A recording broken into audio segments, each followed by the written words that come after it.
ఉమ్మడి కరీంనగర్ జిల్లాలోని పంచాయతీ ఎన్నికల సరళిని మా ప్రతినిధి సహాన్ మానకొండూరు నుంచి అందిస్తారు. ఓటీయూ. ఉమ్మడి కరీంనగర్ జిల్లా వ్యాప్తంగా రెండవ పంచాయతీ ఎన్నికల పోలింగ్ ప్రారంభమైంది. కరీంనగర్ జిల్లాలోని 111 గ్రామ పంచాయతీలకు 2 గ్రామ పంచాయతీలు ఏకగ్రీవం కాగా ప్రస్తుతం 109 గ్రామ పంచాయతీలకు ఎన్నికలు జరుగుతున్నాయి. పెద్దపల్లి జిల్లాలో మొత్తం 73 గ్రామ పంచాయతీలు ఉండగా 70 గ్రామ పంచాయతీలకు ఎన్నికలు జరుగుతున్నాయి. పెద్దపల్లి జిల్లాలో 3 గ్రామ పంచాయతీలు ఏకగ్రీవం అయ్యాయి.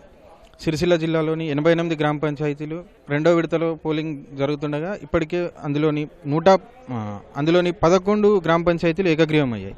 జగిత్యాల జిల్లాలోని 144 గ్రామ పంచాయతీలలో ఇప్పటికే 10 గ్రామ పంచాయతీలు ఏకగ్రీవం కాగా మిగిలిన 134 గ్రామ పంచాయతీలకు ప్రస్తుతం పోలింగ్ కొనసాగుతుంది. ఉదయం చలి కారణంగా కొన్ని పోలింగ్ కేంద్రాల్లో పోలింగ్ మందకొడిగా ప్రారంభమైంది. ప్రస్తుతం 8 దాటిన తర్వాత పోలింగ్ జోరందుకుంది.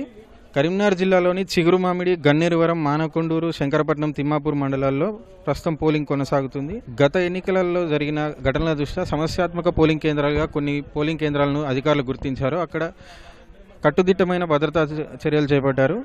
ప్రతి పోలింగ్ స్టేషన్లో స్టాటిక్ పోలీస్ పార్టీతో పాటు ప్రతి మార్గంలో రూట్ పోలీసింగ్ను ఏర్పాటు చేశారు. ప్రతి 2 గంటలకు ఒకసారి పోలింగ్ సరళిని అధికారులు పర్యవేక్షిస్తున్నారు. పోలింగ్ కేంద్రాల వద్ద వృద్ధులు, వికలాంగుల కోసం వారు ఓటు హక్కు వినియోగించడానికి ప్రత్యేక ఏర్పాట్లు చేపట్టారు. ఇది ఉమ్మడి కరీంనగర్ జిల్లా వ్యాప్తంగా రెండో విడత పంచాయతీ ఎన్నికలకు సంబంధించిన పోలింగ్ సరళి. కెమెరామెన్ తిరుపతితో సహన్ కుమార్, ఈటీవీ న్యూస్, కరీంనగర్.